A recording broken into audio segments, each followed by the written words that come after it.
All right, we're keeping this going where we left off. Direct physics. Now, base psychology and direct physics.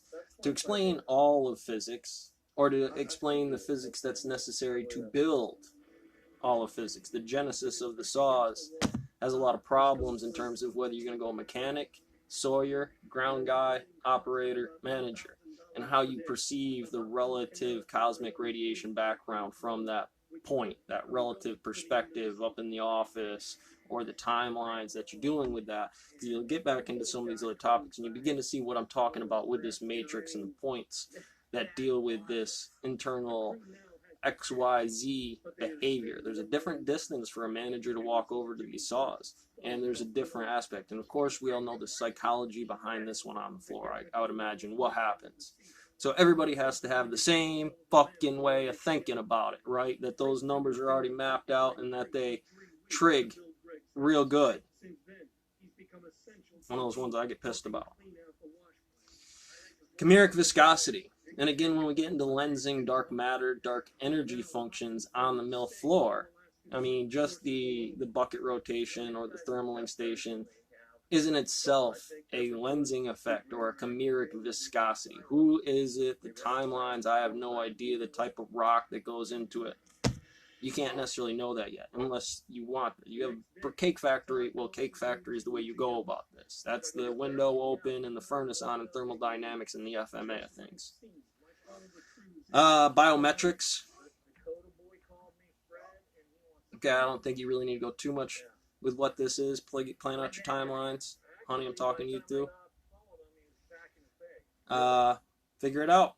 Don't let those physics mess you up because you don't fully understand them. Take some time to observe them.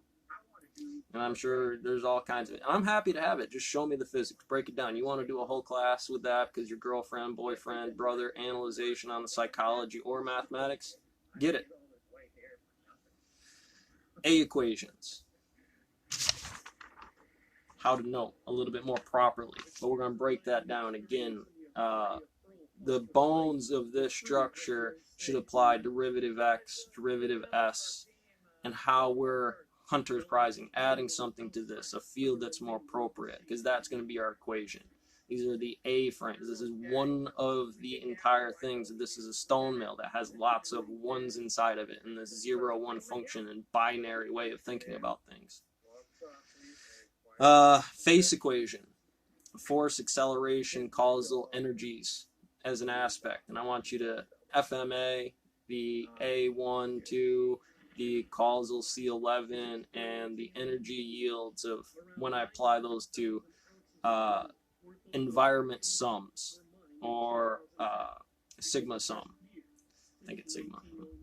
Anyways, power series. And this is a regular form of mathematics, again, with those bone equations that, how am I looking at this equation? What is A in here? What is the derivative? What is the delta in this? Why triangulation or that shadow problem is so relative?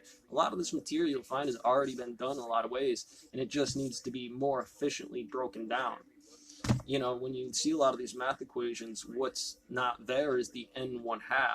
Some level of real physics that applied in a special snapshot of, even though that's a snapshot, those stone mills are constantly in motion.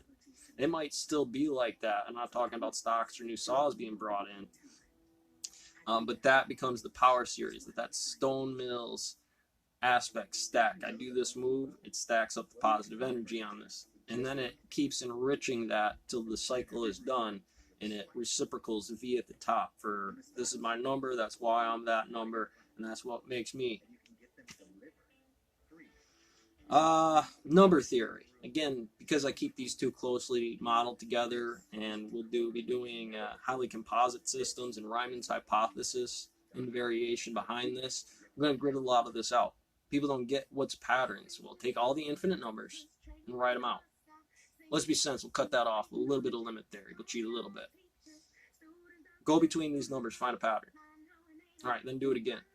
Because they might be in parallel with each other, or how the organization of the geometry and how that stuff breaks down below that physical object. So I'm dealing with quadrants about it, its density, its mass, its spin, something under one of the functions that apply it.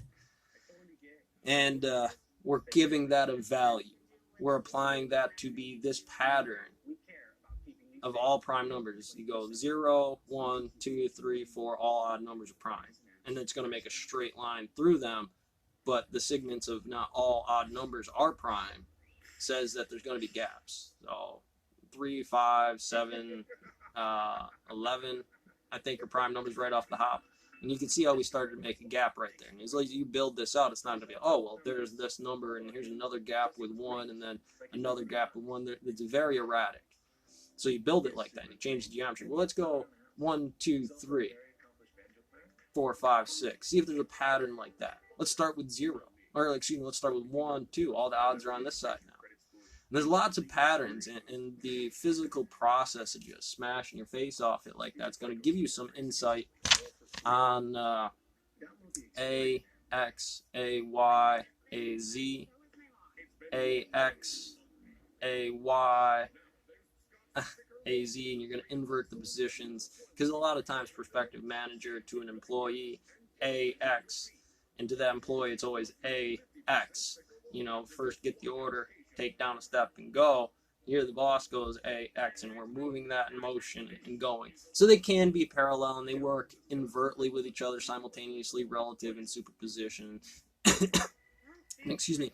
That's why I apply it as number theory, not necessarily physics. It's an important thing that helps you build out the grid and the planning of that timeline. But you don't want to just delve into it. I mean, highly composite or whatever, they work good for code, which you're basically forcing this horse to work, not necessarily like that's how the universe works.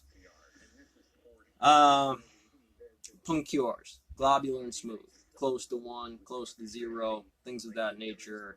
When you actually go ahead and I make you study this person, what types of mathematics they do, whose person they are. I really don't care which way you go about it. One's a brief on History Channel, and the other's Space Time on YouTube. Go the way that is most AU or derivative U, derivative V, most appropriate for you, and that's going to be a derivative X, AX, BX. This is X location on a map, it's X dollars, X lils, whatever that case may be. I can't do this number for you. There's no way you can write that shit down. Nobody can give you the perfect stock algorithm. Your money differential inside of this. Here's a symbol for what that is. Here's any one of them, and you could write any series of multiple of them, and it's not going to give you. Observe, pay attention, listen to the stock when things are on the wave function and you're dealing with lambda calc about what's the swing on those turns. Nobody can do it. You just have to be active. A lot of things around here as well. So, home life. Figure out calc. You don't have to wait for a teacher. No. It may not be in order after first 5.